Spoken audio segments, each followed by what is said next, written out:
abriu-se uma nova frente de combate, onde soldados bem equipados com câmeras térmicas, óculos de visão noturna, atiram com lançadores de foguetes e drones kamikazes para seus adversários.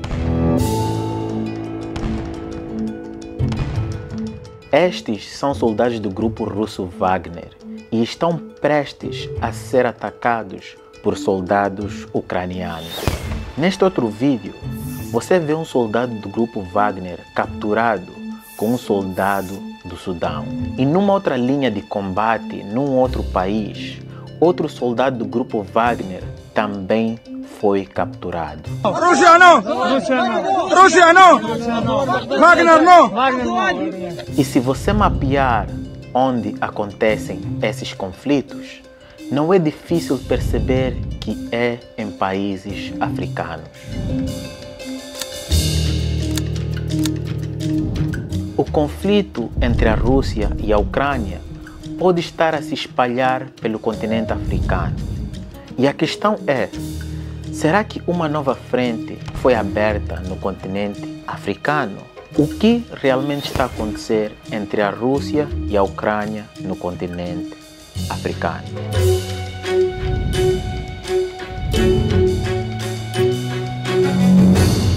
Olá, meu amigo, seja bem-vindo. Se você é novo aqui no canal e não me conhece, eu chamo-me Rui Júnior. E no vídeo de hoje vamos falar de como o conflito entre a Rússia e a Ucrânia está a afetar direta e indiretamente o continente africano e como essas acusações de que existe uma guerra de procuração no continente africano surgiu e também como as relações diplomáticas entre esses países e alguns países africanos pode estar em perigo. Então, é sobre isso que vamos falar no vídeo de hoje. Então, sem mais delongas, vamos conversar. No dia 25 de julho do ano passado, separatistas tuaregs atacaram um acampamento do exército do Mali, aqui na região de Tanzouatene, no norte do país.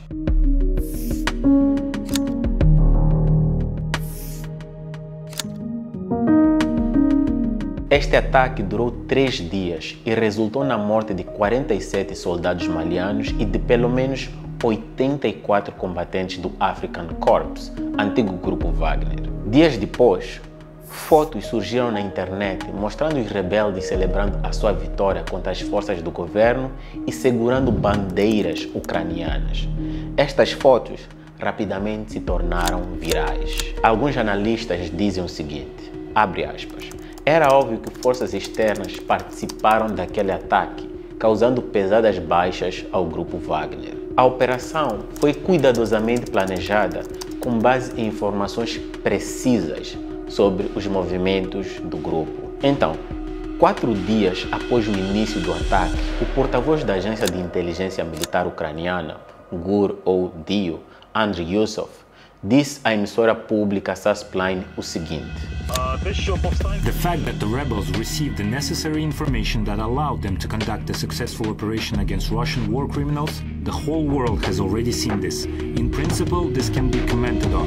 We certainly will not disclose any details, but let's say there will be a continuation. Deixando uma percepção de que ele se esqueceu dos soldados malianos que lá estavam e que também perderam a vida. Bem, este e outros comentários foram amplamente vistos como confirmação do apoio do seu país neste ataque. Mas isso não foi tudo. A Embaixada da Ucrânia no Senegal, que também cobre Guiné, Guiné-Bissau, Costa do Marfim e Libéria, publicou um vídeo no Facebook, onde se ouve as palavras de Andriy Yusov e no mesmo o embaixador Yuri Pivovarov, que de certa forma mostrou a sua aprovação aos seus comentários, o que não foi bem visto por alguns líderes africanos. Mas o Mali não é o único país onde as forças especiais da Ucrânia e da Rússia atuam fora dos seus próprios países ou das suas fronteiras. Veja isso. Em fevereiro do ano passado, o Kiev Post relatou que as forças especiais ucranianas estavam a operar no Sudão, apoiando as forças armadas sudanesas contra o grupo Wagner, alinhadas às forças de apoio rápido. E isso talvez te leve a questionar, mas por que a Ucrânia faria isso? Até porque parece mais sensato redirecionar esses recursos de volta ao campo de batalha no seu próprio país, não é? Eu também acho, mas a liderança da Ucrânia faz isso porque tem 3 objetivos. O primeiro é manter a esperança e aumentar a moral. Ter grandes perdas de vida durante um período longo pode corroer a moral dos soldados, dos novos recrutas e da população.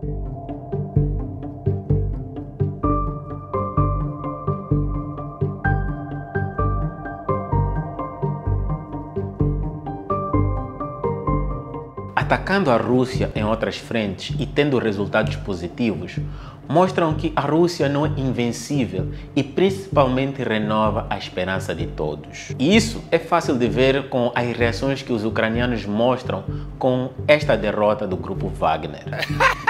Slava Ukraine! O segundo objetivo era denigrir a reputação do grupo Wagner. A reputação que o grupo Wagner tem é que eles são eficientes e eficazes. Então, apesar desta derrota não apagar muito desta reputação no continente africano, ela afeta a percepção de que o grupo é invencível. O terceiro motivo é talvez o mais importante de todos. A Ucrânia queria provar que é um país forte e que ainda merecia apoio. O que isso quer dizer? No ano passado, vários países realizaram as suas eleições e houve troca nos detentores de poder. E a Ucrânia precisava mostrar que é um país forte para continuar a ter apoio. And your support is crucial, not just to stand in such fight, but to get to the turning point, to win on the battlefield.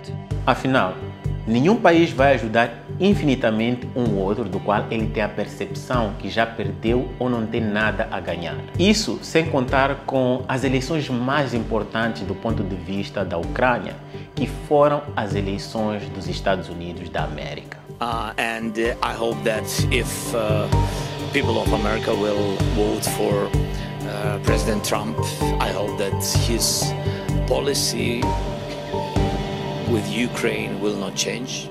Com tudo isso, a Ucrânia ou alguns diplomatas ucranianos parecem não terem tomado em conta todas as possíveis consequências dos seus atos no continente africano. E ela pode estar a fragilizar a sua relação com alguns países africanos. Então, presta atenção nisto. Em março de 2022, os 54 países do continente africano evitaram, em sua maioria, tomar partido na guerra entre a Rússia e a Ucrânia. A neutralidade se estende a quase a metade dos países africanos que se abstiveram da resolução da Assembleia Geral da ONU condenando a Rússia por sua invasão na Ucrânia. O mesmo aconteceu durante a resolução da Assembleia suspendendo a Rússia do Conselho de Direitos Humanos e de uma resolução exigindo que a Rússia pagasse reparações de guerra à Ucrânia. Então, isto tudo obrigou Kiev a perceber a falta de aliados que tinha no continente africano. Sendo assim, Kiev passou a se esforçar para fortalecer as suas alianças com países africanos por meio de expansão de seu programa de embarques de grãos e praticamente dobrando o número de embaixadas em África. Entre 4 e 8 de agosto do ano passado, o ministro das Relações Exteriores ucraniano, Dmytro Kulibela, fez uma viagem diplomática a Malawi, Zâmbia e Maurícias, mostrando como Kiev está empenhado em suas relações com países africanos. Mas todo esse empenho pode ter sido manchado, ou se calhar foi manchado, pelos acontecimentos de alguns dias anteriores. Afinal, nem fazia uma semana desde que Andriy Yusov havia dito ou feito comentários que pareciam que seu país ajudou uma organização terrorista em atos contra o governo de Mali. Depois da publicação na página do Facebook da Embaixada da Ucrânia em Dakar e de um comentário do próprio embaixador, o governo malinês ficou enfurecido. Afinal, eles tiveram grandes perdas de vida.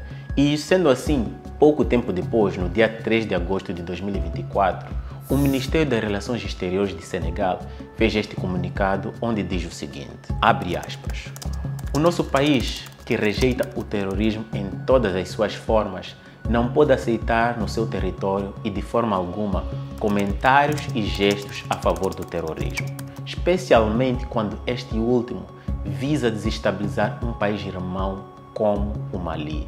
Fecha aspas. E não para por aí.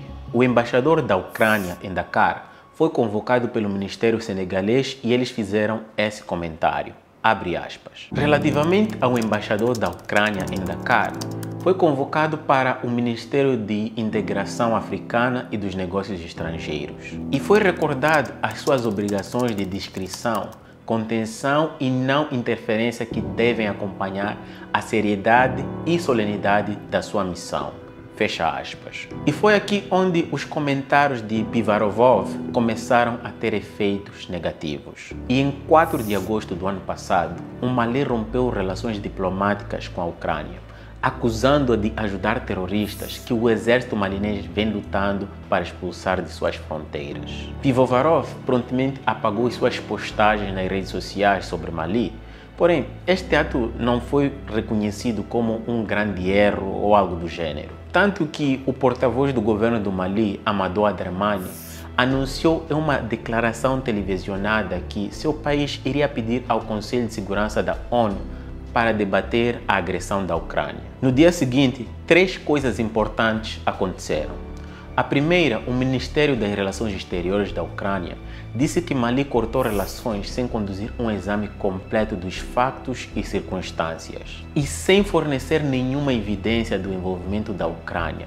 Kiev criticou a ação do Mali como miopia e precipitada. A segunda, a Comunidade Econômica dos Estados da África Ocidental, ou CEDEAO, fez este comunicado onde expressou sua forte desaprovação e condenação de qualquer interferência estrangeira na região que ameace a paz e a segurança na África Ocidental, bem como qualquer tentativa de atrair a região para os atuais confrontos geopolíticos. Terceiro, o encarregado de negócios de missão do Mali na ONU, Yahya Habib Sissoko, enviou uma carta ao presidente rotativo do Conselho de Segurança da ONU, onde declarou a sua intenção de cortar laços com a Ucrânia e solicitou que a sua carta fosse distribuída a outros membros do Conselho. E em 6 de agosto, o Níger também anunciou o corte de relações diplomáticas com a Ucrânia, com efeito imediato, em solidariedade ao Mali, e também acusando Kiev de apoiar grupos terroristas no Mali. 2 dias depois, uma declaração do Ministério das Relações Exteriores da Ucrânia denunciou as acusações do Níger, chamando-as de infundadas e falsas. Também rejeitou as alegações de apoio ao terrorismo internacional e a violação da Carta da ONU do Direito Internacional.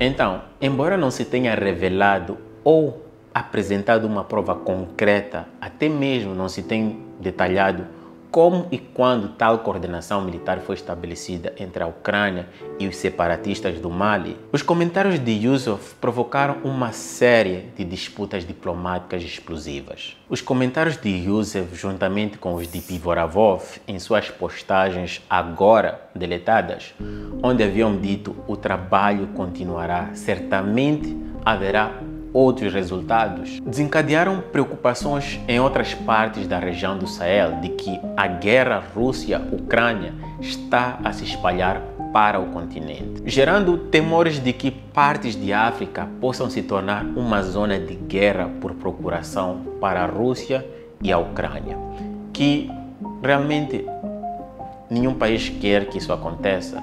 Aliás, vários países africanos já enfrentam problemas e dificuldades que devem ser ultrapassadas.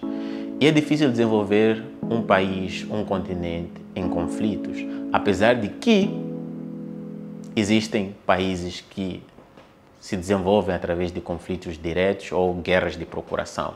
E na verdade, em qualquer conflito, há sempre alguém que se beneficia.